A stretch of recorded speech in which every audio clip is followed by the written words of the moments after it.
Hello, everyone. Today I'm going to spend a few minutes with Jenna Waugh so everyone can get to know her just a little bit better. So you've been in Jackson for about 2 years, Yep. and tell me the things you like about Jackson. Oh, I like all sorts of things about Jackson. My favorite thing probably is I like to run. So I like running everywhere around Jackson. Yeah, Yep. great place for that. hmm Currently, you're in college studying what? Well, I'm in at Asbury Theological Seminary, and I'm studying to get my Master's of Divinity. Yeah, and hmm what do you see yourself doing down the road with that degree? Well, I'd like to pastor my own church, and also possibly getting into Christian education and doing research and writing books. Wow, that's great. hmm What all roles are you involved in here at this church right now? Well, I know you do a lot of things. yes, I'm the director of youth ministries here, and then I do a lot of missions work. I help with our missions team and doing projects for that, and I really enjoy that. And then making the bulletin and the newsletter, and just helping wherever is needed, and the behind the scenes work.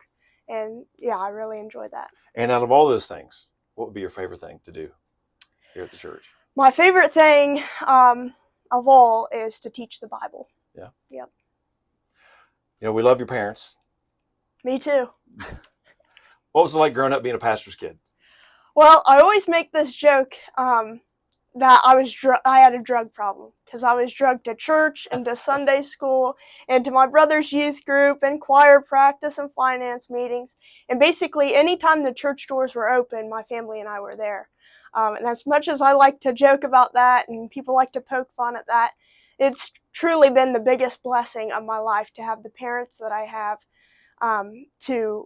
They've made Jesus and the church the priority in their life, and that has totally rubbed off on me and my brothers, and it's just been such a great example to look up to. So now sometimes I drug them to things and help me with this, or let's go to this Bible study, and it's definitely a bigger blessing than anything in my life. That's great. I know not all pastors' kids would say that, but I'm glad you said that. Yeah, it's true.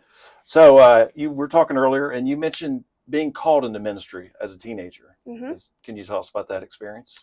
Well, I had just gotten back from a trip to the Holy Land in January of 2020, and then, as you know, that's when the world kind of shut down and everything. So I was able to hear clearly from God, and I sensed that calling into full-time Christian ministry. Great. Mm-hmm. How about what do you see for this church, for Christ Church of Jackson? What's your vision for Christ Church of Jackson? What would you like to see to happen through this church? Sure. I would say that my biggest hope for Christ Church is that we seek God's will first. And I think if we put God's will above our own personal wills, I think that we would be an unstoppable force for the kingdom of God. I agree. Thank you so much for all that you do at the church, and thanks for your time today. Absolutely. Thank you for having me.